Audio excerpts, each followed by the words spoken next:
A quien agradezco estos minutos con el auditorio de Mega Noticias, a Javier Treviño, además que es especialista en temas de movilidad y también es codirector de Céntrico. Gracias, Javier, por estar con nosotros. Y a ver, el tema que vamos a tocar en esta mesa tiene que ver con los taxis pirata, pero existen también por una falta de regulación, existen por un desorden que existe, sobre todo ahora que vemos la polémica entre taxistas tradicionales y los de plataforma. ¿Qué opinas al respecto? ¿Cuál es la información que tienes? Adelante, buenas tardes. Hola, ¿qué tal? Pues mira, el tema de los taxis pirata es un tema que digo que existe desde hace muchísimo. Digo, todo surge porque y tiene mucho que ver con lo que dices las plataformas. Con la idea del taxi, en principio, como fue diseñada, fue establecer una oferta definida, que no puedan meterse más servicios para asegurar la calidad del servicio, idealmente, dado que los que están adentro del mercado no tienen competencia posible y entonces pueden destinar mayores inversiones a garantizar un buen servicio. Por eso fue planteado así, y en general en todos los países del mundo los taxis tienen licencias, permisos definidos, y no se otorgan más de cierto número.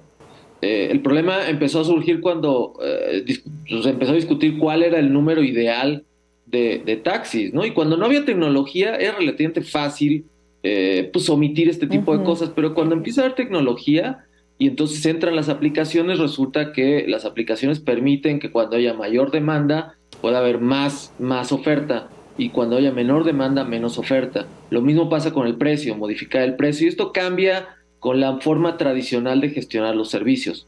Los taxis pirata tienen que ver con eso, dado que no pueden entrar más oferta de la que ya existe. Cuando hay una demanda extra, el mercado de taxis no lo puede absorber, y entonces entran servicios de mercado negro, ilegales o informales, a cubrir esas necesidades. El tema, por ejemplo, ahí pasa que cuando vuelve a bajar la demanda, pues entonces hay una competencia más seria con los taxistas tradicionales.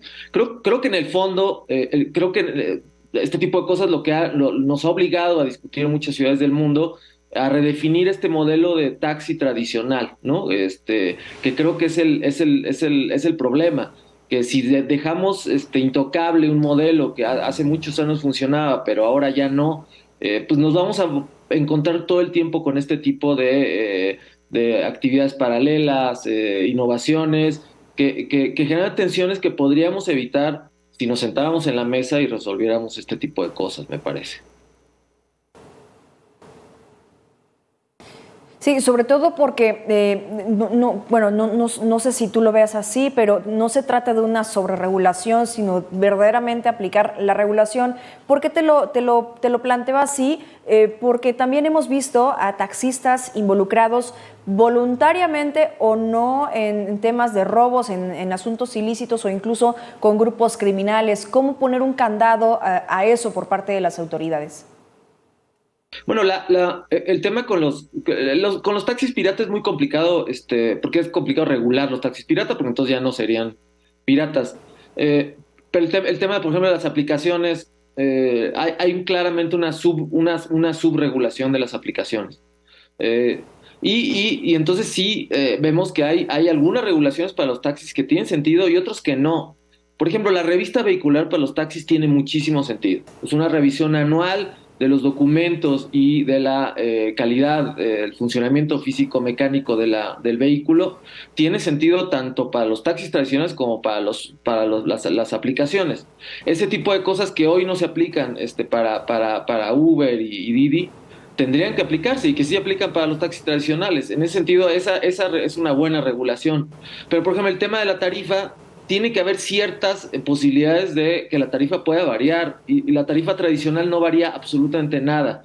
Y eso implica que hay afectaciones tanto a los usuarios como a los taxistas. No digo yo que liberar totalmente, como lo que pasa la tarifa, que en el caso de las aplicaciones hoy absolutamente liberada, con lo cual la tarifa ya no tiene topes. Sí tiene que haber topes, pero tiene que posibilitarse este vaivén de las tarifas para gestionar mucho mejor la demanda. Este tipo de regulaciones están entre lo que hoy tenemos de taxi, que es, digamos, una regulación relativamente estricta, tan estricta que no pueden entrar nuevos taxistas porque requiere un permiso extra, una concesión, dependiendo del estado, y eso no se otorga fácil. Y por otro lado, una subregulación absoluta o cero regulación, como la de las aplicaciones. Tiene que haber un punto intermedio, y en ese punto intermedio se tienen que encontrar. Ahora, las tensiones con los taxistas tradicionales Claro. tienen mucho sentido, en principio, porque los taxistas tienen una inversión, lo que tienen, la concesión que tienen, tiene un valor, no legal, no formalmente, pero el mercado negro, digamos, de las concesiones tiene cierto valor. Cuando entran las aplicaciones, el valor de esa licencia o concesión se cae a cero. Entonces, los taxistas tradicionales perdieron un capital que tenían de la noche a la mañana.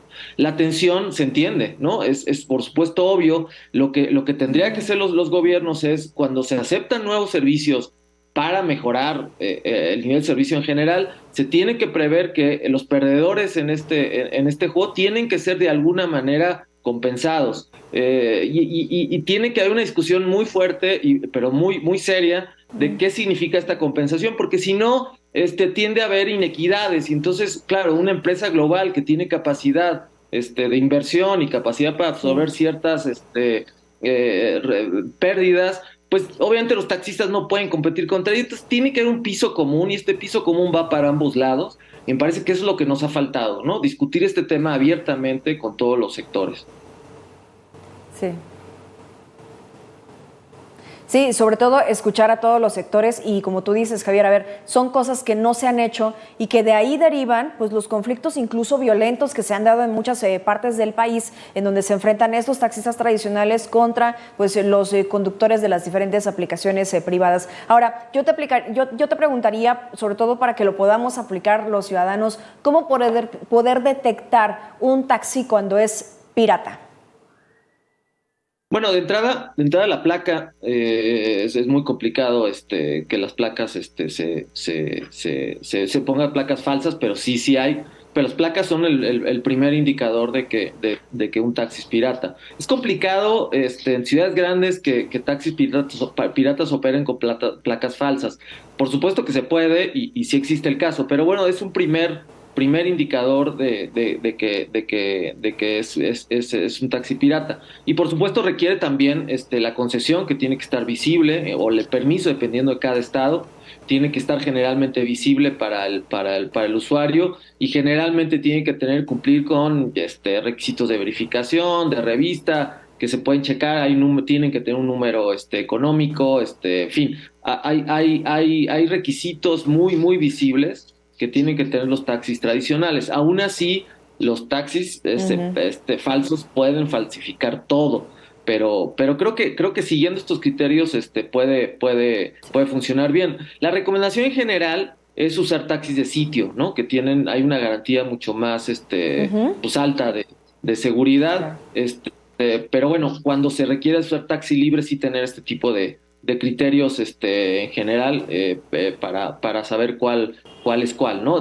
También los taxis pirata generalmente están agrupados en organizaciones Así es. informales, y muestran el nombre de esa organización. Entonces ese también es un buen indicador. Son cosas que tenemos que prestar atención, sobre todo, como dices, por mismos temas de seguridad propia. Javier Treviño, gracias por haber estado con nosotros. Ojalá podamos volver a coincidir y seguir tocando esos temas tan relevantes. Muchas gracias, Mitzi. Saludos. Buenas tardes, saludos. Vamos a la pausa y regresamos con más. No se vaya, está usted en Mega Noticias MX.